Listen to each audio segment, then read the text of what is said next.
يقول الإمام الصادق عليه الصلاة والسلام: أيسلم عليه بإمرة المؤمنين.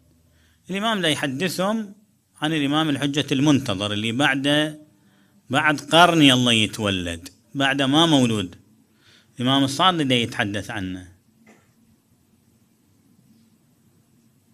فقال رجل للإمام صلوات الله عليه: أيسلم عليه بإمرة المؤمنين إذا أدركناه أو الذين يدركونه، باعتبار هو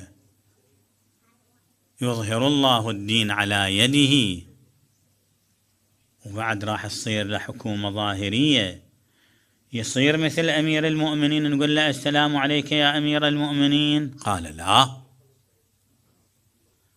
ذاك لقب خاص بمن؟ بأمير المؤمنين علي بن أبي طالب صلوات الله وسلامه عليه. لم يسمى أحد قبله ولا أحد بعده، هذا لقب خاص بأمير المؤمنين.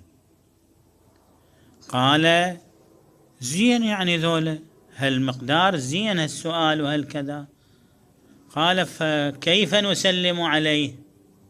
قال: تقول: السلام عليك يا بقية الله، السلام عليك يا بقية الله في أرضه.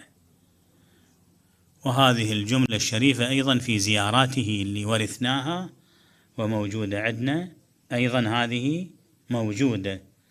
فبقية الله هذا العنوان